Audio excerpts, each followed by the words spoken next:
Hello, Next community. So I'm working on the PLI super floppy for Kenny. Nitro had come up last week, and it looks like I'm getting it recognized now. And I'm using that adapter that I bought from Mustang. And when Nitro visited, he had a new old stock PLI floppy. So I was able to get everything I needed to get this dialed in, along with Kenny's help. And I've just been busy working on all these different projects. So I've got several of these, and I'm going to go ahead and go through them. Because I powered on and off, it's going through kind of a self-healing process. It goes through, checks disk, and then it goes and looks at everything. So yeah, it's getting a selection error on target 6. Interesting. So that just may be the floppy. I can manually eject it. Let me try something here and see if it'll actually, the eject will work. If I do a command, if I could get to a next prompt, we'll try a reboot.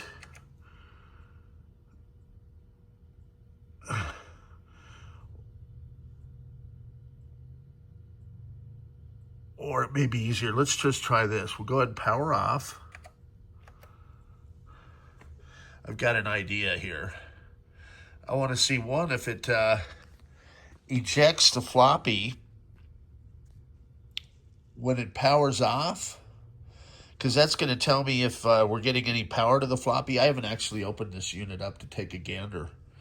But the fact the power supply works is a good sign. And I suspect it may just be the floppy. So what would often happen is people would be frustrated. They wouldn't see this little hole where you can manually eject it.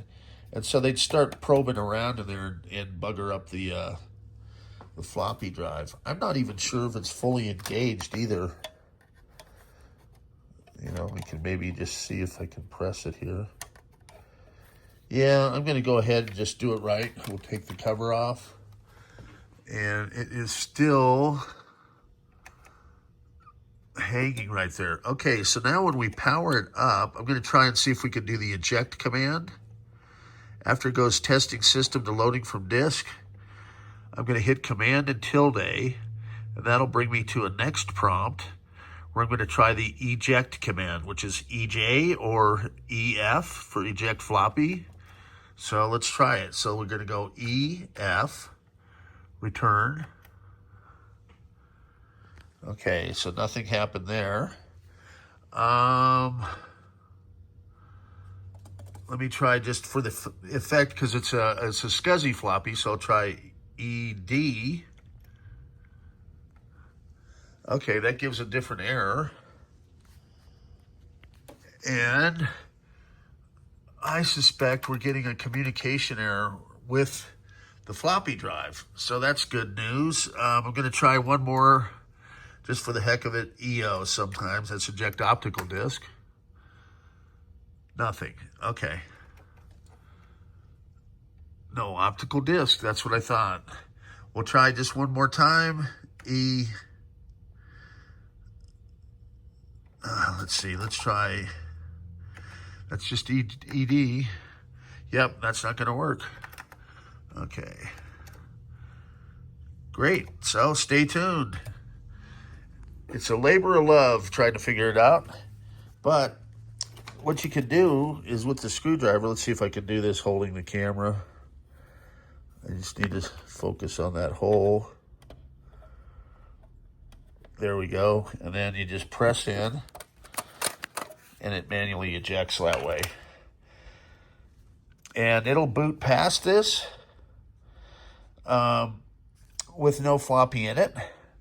So I suspect it's the old floppy drive. I'm going to drop a new old stock floppy in for them. And maybe I'll bring up another, because I've got another one of these. It's a different brand too, so we'll see if that works. I'm curious. Fun stuff.